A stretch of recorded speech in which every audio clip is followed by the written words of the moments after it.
Good morning, everybody. Today is Tuesday, September 28th. We're coming up to the end of the month and heading into our last quarter, John. This is absolutely crazy. 2021 is coming to a close. Pumpkin spice season. We're finally getting some nice cooler weather here in Florida. By cooler, I mean it's 80, below 80 90. instead Yes, of 90, right? Exactly. I am Marina Parkin of Koontz and Parkin CPAs, and I am joined here today by our fantastic business coach extraordinaire, John Seiffer. John and I have been continuing with our series of financial statements for small business owners. And today we want to bring you a topic of projections. John and I have spent a little bit of time discussing it because just as the word F, financial statements, is bad for business owners, the word P, projections, is a really bad word for professionals. And before I'm going to let John run away with his fantastic ideas as a business coach, I just wanted to talk a little bit about just the concept of projections as far as the getting assistance and help in getting those done. So when it comes to projection and preparing, you hear the word prospectuses, you hear the word just, prospective financial statements, whatever you wanna use. A lot of times business owners have to put them together for a variety of reasons. They may be a brand new business starting and they have to submit some projections for the bank to get a loan or to potential investors. Or they may have been in business for a while and now they want to expand. And again, they want to get more financing, but now they feel more confident because now they've been in business for a little while. Sometimes they need to prepare it for, maybe expanding into even another country or expanding into a different product lines. And they want to use the experience that they have to see how the new product line may project in terms of the revenue, expenses, and whatnot. So there's definitely a lot of instances where those prospective financial statements are needed. And the business owner says, I've been kind of looking at my financials that are historical, which is what John and I have been criticizing for the past 3 webinars about the financial statements. So let me make them useful and let me see what I'm projecting. And so then the business owners call their CPAs or accountants and say, can you help me?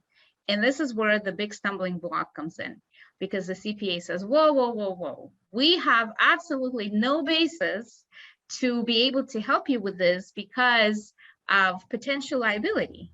So if I'm going to assist you with the preparation of these projected financial statements, you're going to turn around and give them to the bank. The bank may loan you, money for expanding your business based on these projections.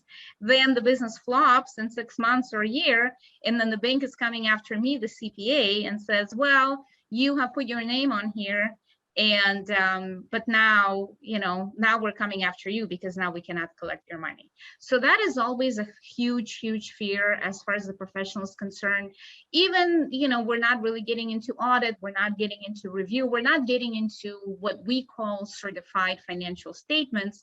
Still, anytime a CPA puts their name on any type of product that they put out there, it's subject to somebody coming after us and yelling and saying, well, you promised that this was going to happen. Well, no, if you read my letter, I did not. So this is where I think a lot of the sort of stumbling block comes in, because this is probably the area where the CPA can help the most.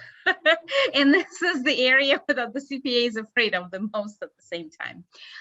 In terms of helping the most, we have, let's say it's an existing client of ours that's been a client for a long time.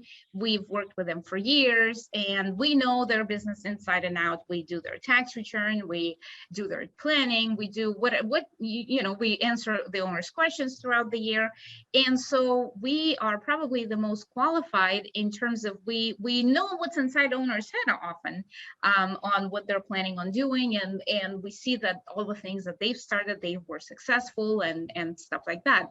And on the other hand, because we also have a breadth of these clients, we have seen financial statements at every stage of the company, not necessarily this particular client, but maybe similar clients or, clients in a similar industry, or maybe somebody we may not do work for, but we just have this exposure to a lot of these financials. We've seen these projections come to life or flop.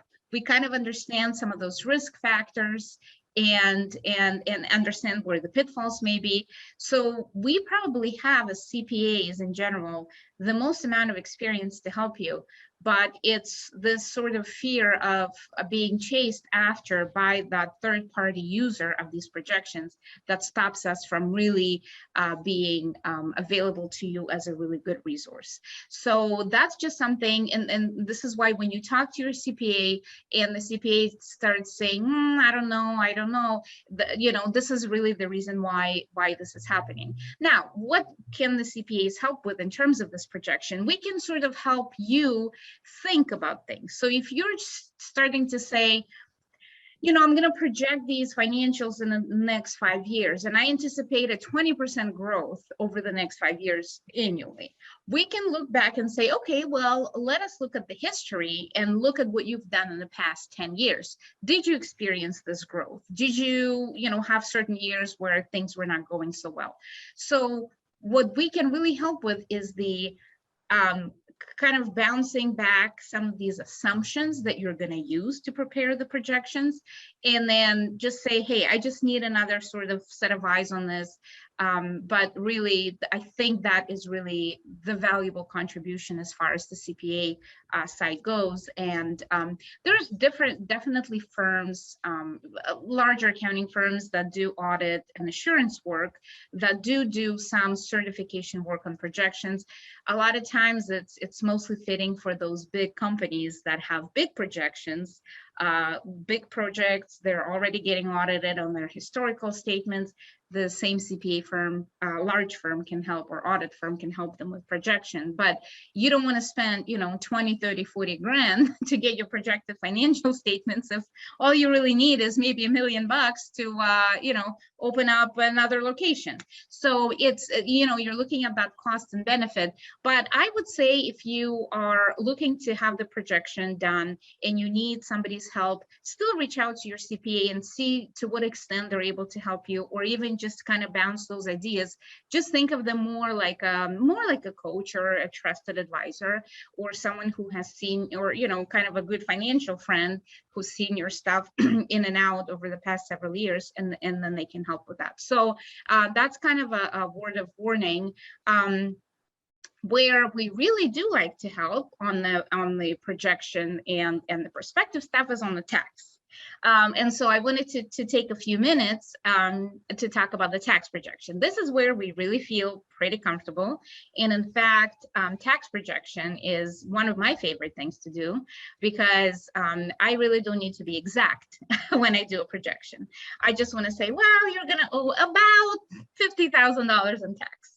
And I love to come close. And a lot of my clients know that when I do their tax return, if I also did their tax planning at the end of the year before, I always compare and I always try to come really close, as long as, again, the information we had at the end of the year was correct. So let's talk about the tax planning for a few minutes. So when we're looking in tax planning is really comparing to the year that we had just prepared the tax return for.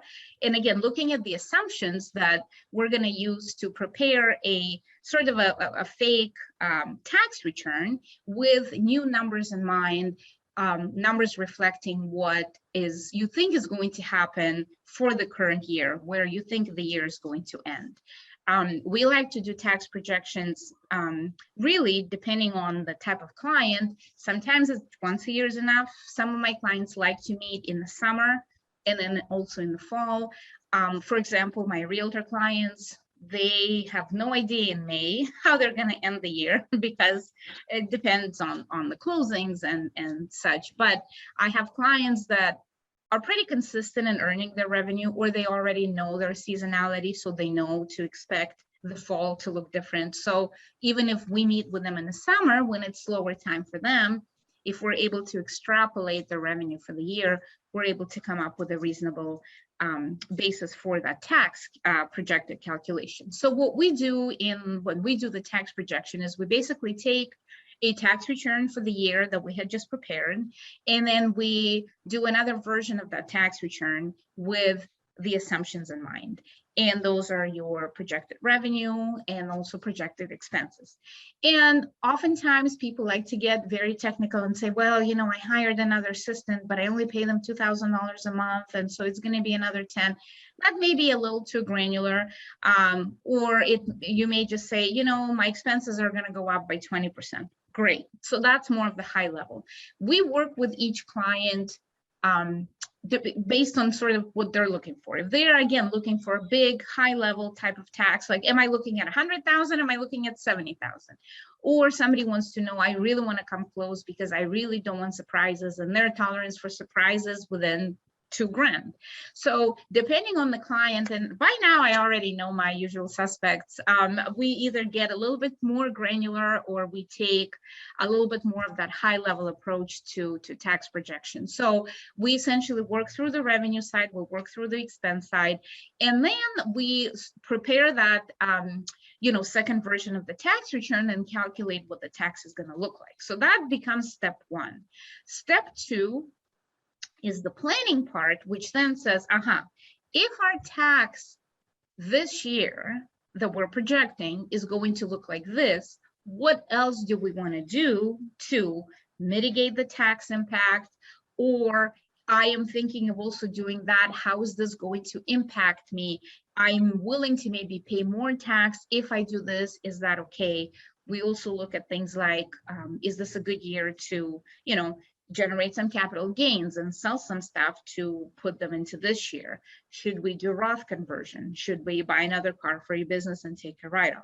So once we kind of have the existing assumptions in and have our basis, then we run our scenarios. And oftentimes, let's say for the small business owner, one of my favorite things to do is run the pension calculations with them. So if they're setting up a 401k plan, I'm going to say, okay, here's 3 scenarios for you. You don't contribute anything to the plan, you contribute the maximum to the plan, or you contribute somewhere in the middle.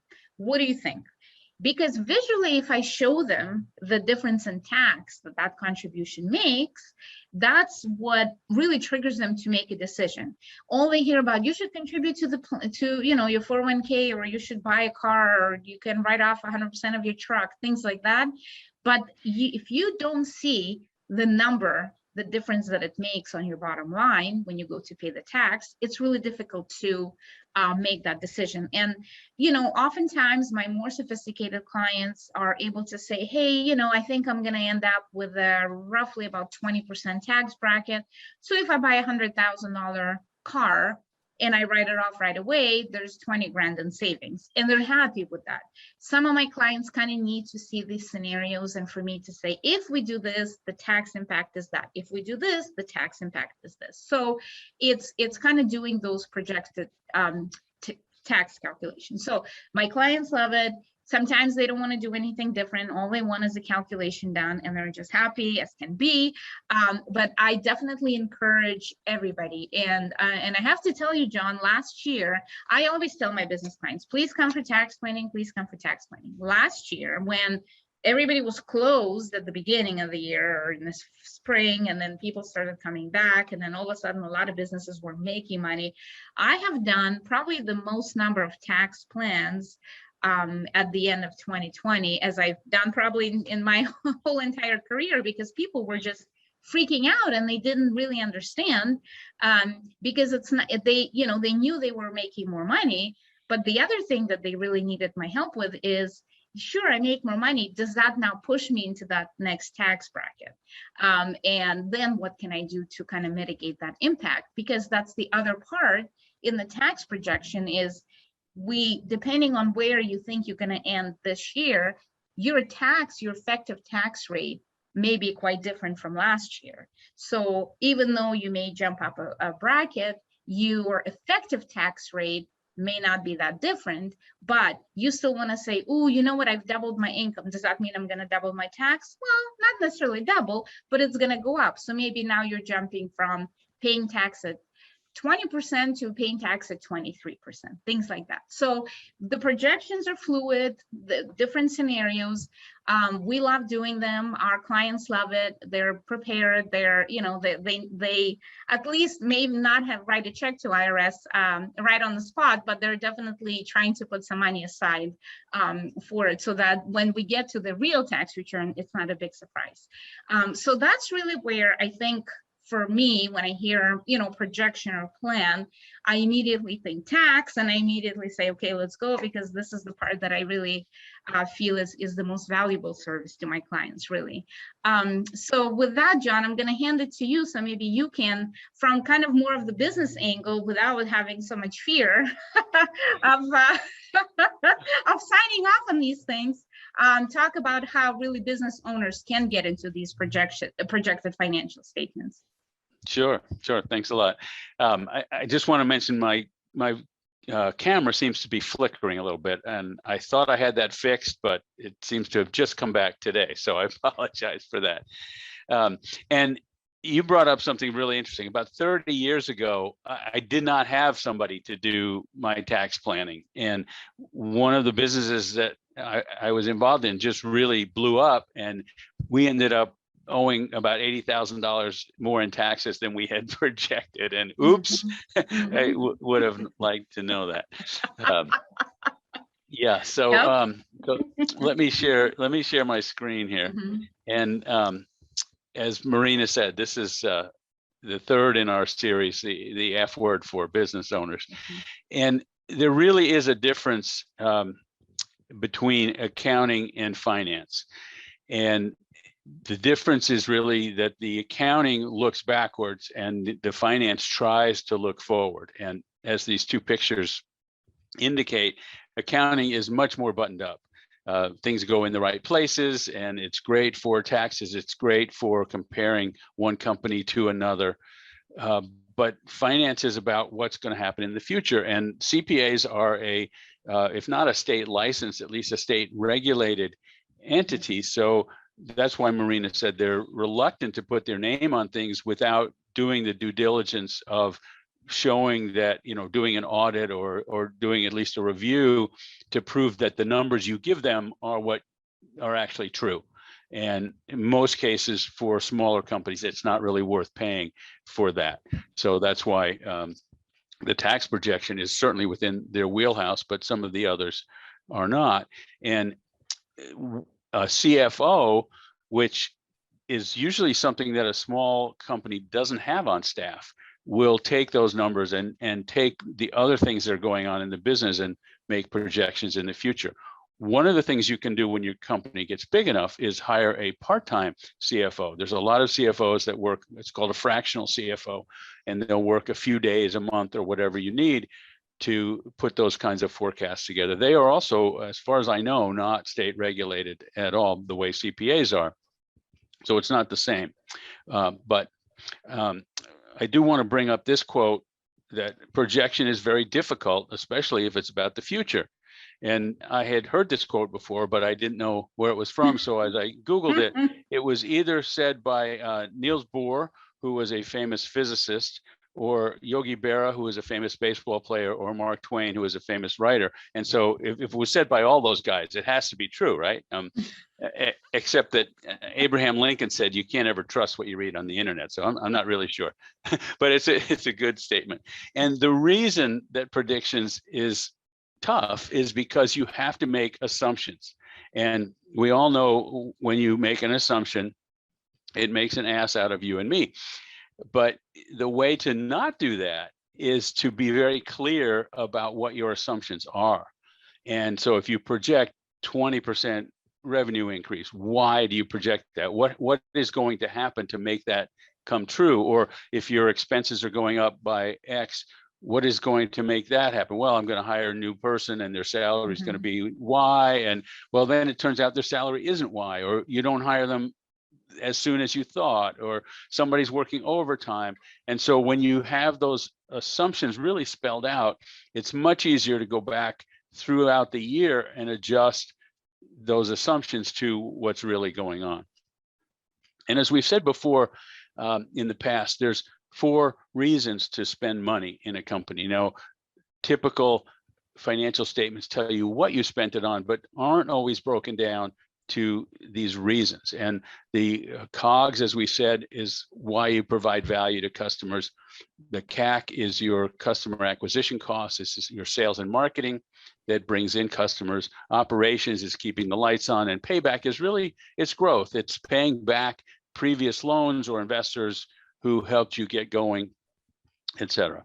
So if you know those 3 reasons, then it's much easier to make these projections. And we have talked about one set of projections in the previous episode, which is your cash flow projections, where you look out into the future and say, what money's coming in, what money's going out, when is that happening, and how can I be sure that I have enough cash? And so maybe you move some of those things around. You might give somebody a discount if they pay sooner.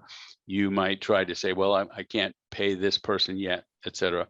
And I gave this handout to people in the last seminar. The advanced version of this takes those same numbers, but breaks it down into these different categories of why you're actually spending that money. And so you have your COGS and your sales and marketing, your operations, and then your growth. But what I wanted to do now is take the, I'm going to switch shares here and take the P&L that we did last time for the Favorite Pet Veterinary Clinic and share that with you. And this is what, in the gray area, this is the P&L that Marina did. And she said, you know, this is perfect for taxes.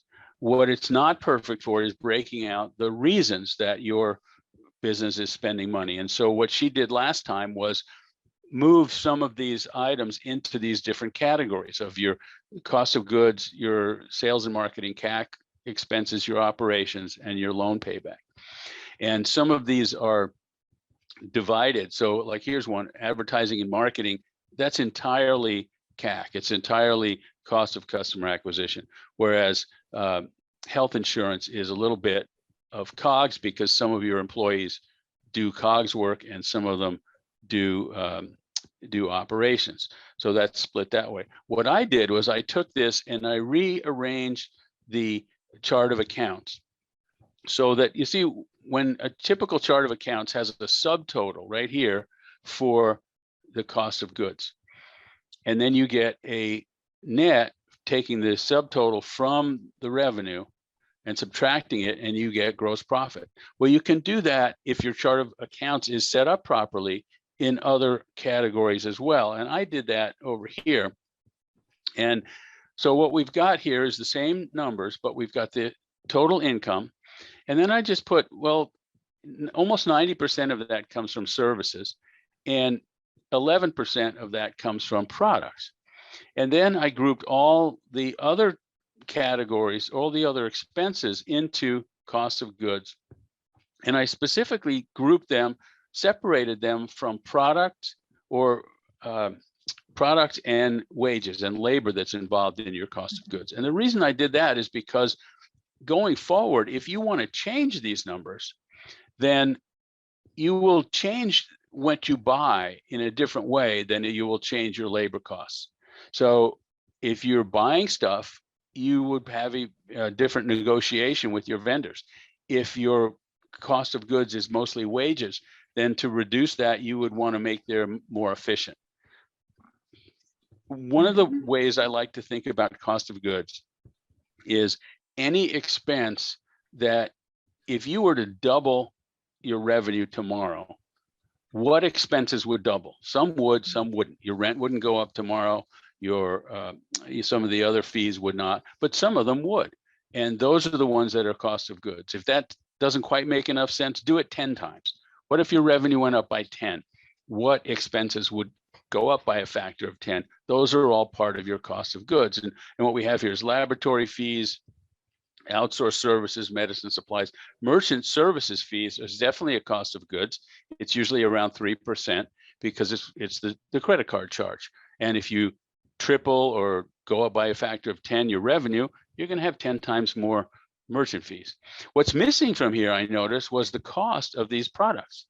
So there's 150,000 in product sales, but there's no item for cost of this. So that would be something that's missing. I'm sure it's buried in here somewhere, but I wasn't able to pull it out.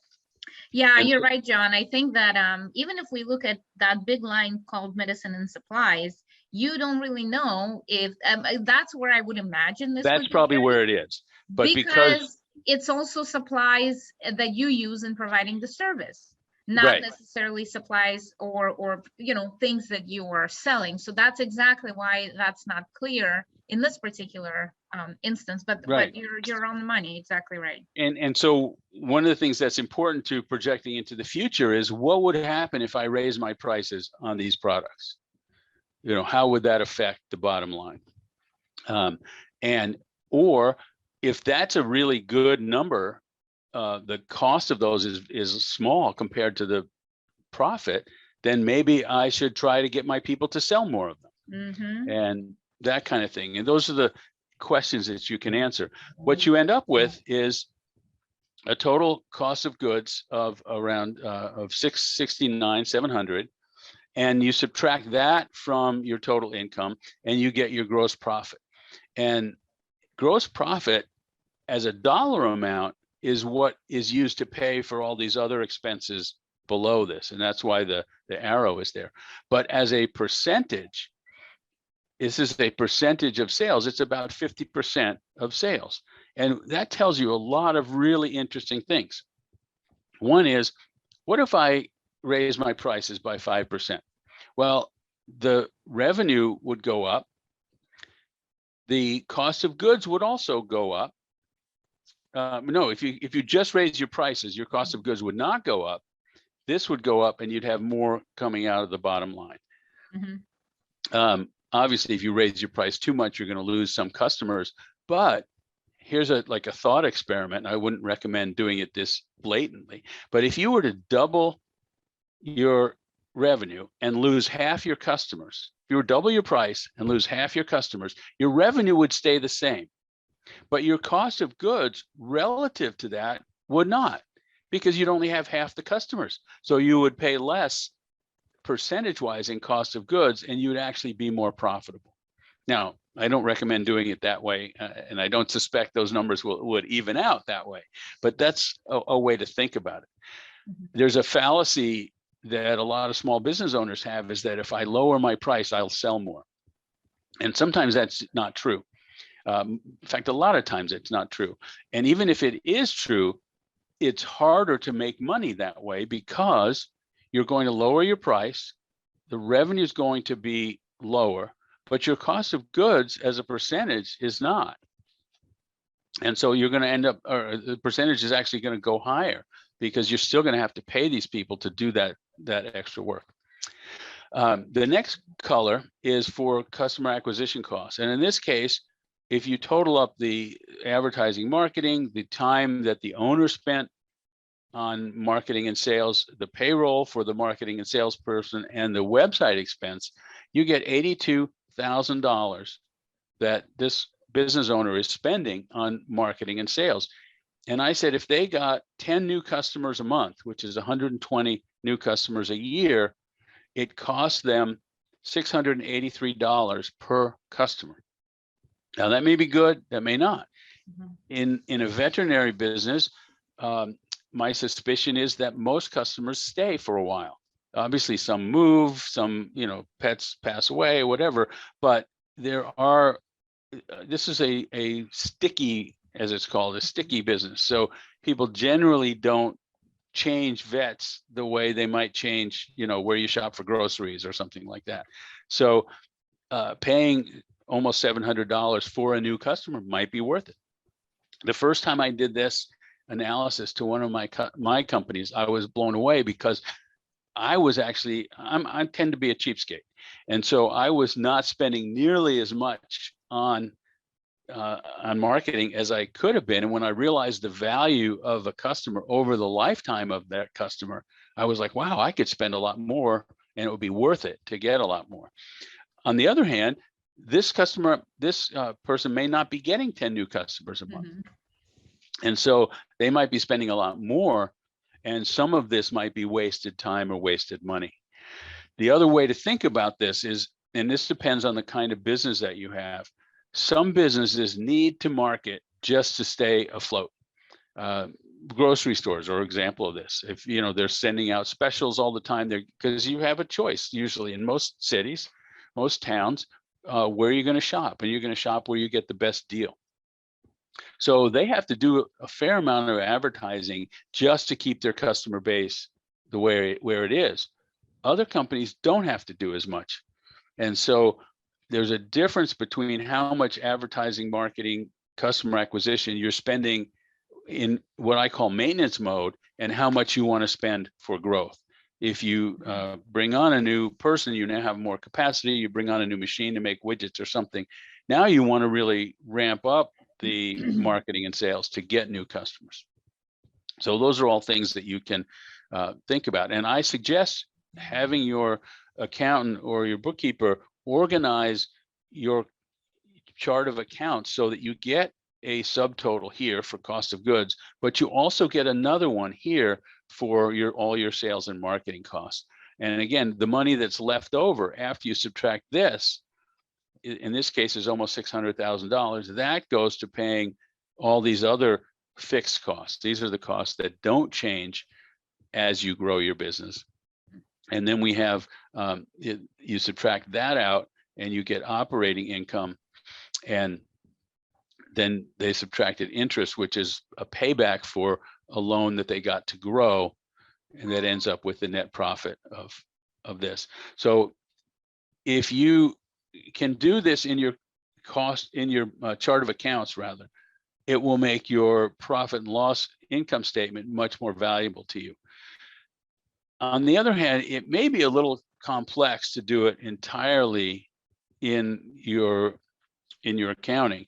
So you may need to import your accounting into a spreadsheet like this and manipulate it that way.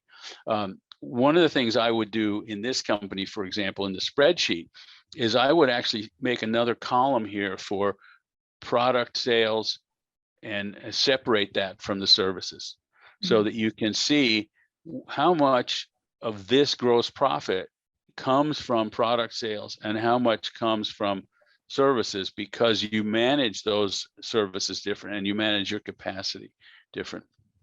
But when you break things out with this way of thinking about it and knowing the specifics of your company, that should allow you to make better projections into the future and say things like, well, what if this happens? Or what if a person quits and I have to, I can't provide this level of service? Or what if I hire another person and I want to provide more services? Where do I have to spend money to fill up that sales pipeline, et cetera? And which of these fixed expenses, they generally don't change, but they're jump ups. So for example, rent, at some point, you're going to max out your facility and you're going to need to pay more for a bigger facility, but then that rent will go up. But at that point, it will give you more capacity. And then you have to spend the money on marketing to sell that capacity and to keep that pipeline going.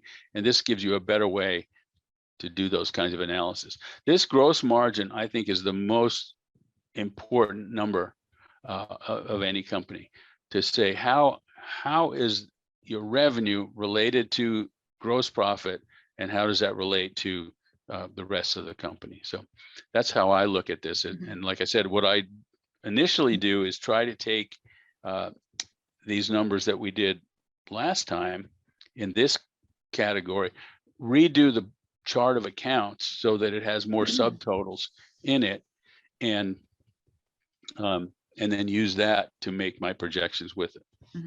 So John, it looks to me like you need to have quite a good handle on your financial statements and the relationship between different items to be able to even talk about projections. Like you need to really understand how you really have to historical data understand. works. Yeah, you have to understand your numbers, and business is based on numbers. And you know, I see too many business owners who don't pay attention to their numbers because it is, as we've said before, it's kind of a separate language. And if they don't understand it at all, then those things aren't useful to them. But I heard a talk one time by a guy who started the edible arrangements company. I don't know if you know what these are. These are like, they look like flower arrangements, but they're actually made out of fruit, so you can eat them. And chocolate. Yes, and chocolate. And he started from a one flower shop in East Haven, Connecticut, and grew it. It's now over 1,000 stores across the entire world. And he said something very interesting. He said, the thing you don't like about business is what's going to kill you. Yes. You know, he said, if you don't like your numbers, they're going to bite you in the butt. Yeah. If you love your numbers and you want to stay in the back and play with the numbers all day and don't get out with the customers, that's going to hurt you.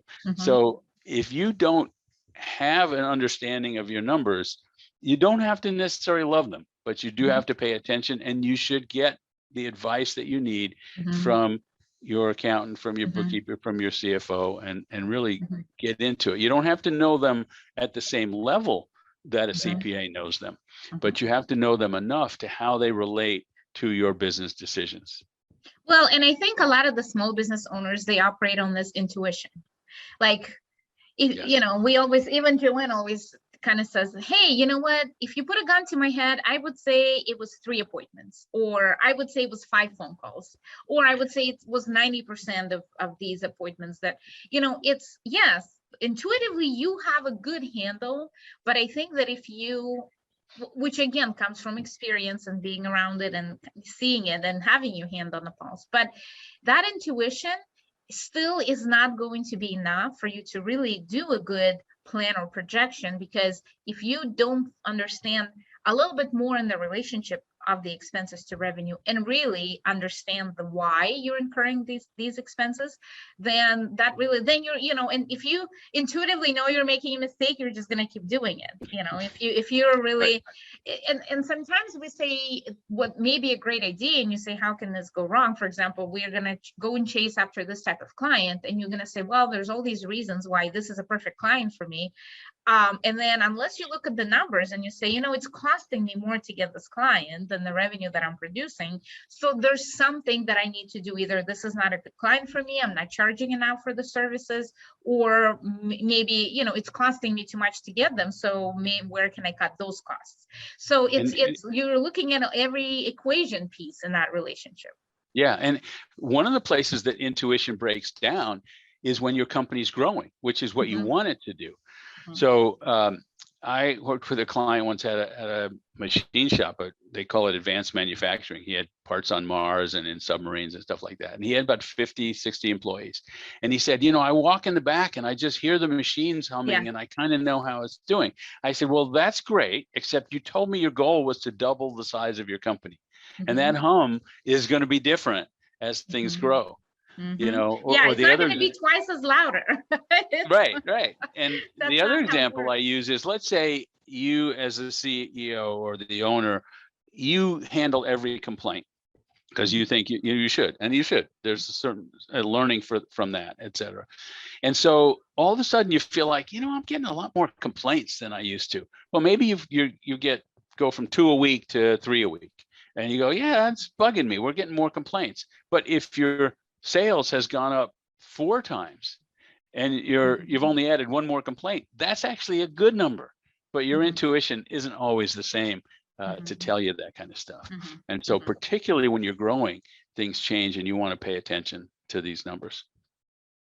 So. Yeah, this is a kind of a never-ending discussion, because it's amazing for myself personally as the business owner. I'm I definitely have a different hat than I do as a CPA looking at other people's, it's always easier to say, this is where you're weak and this is where I see the issue with this number and this expense and whatnot. And then I change my hats and then I open my own financial statements and I'm like, what happened?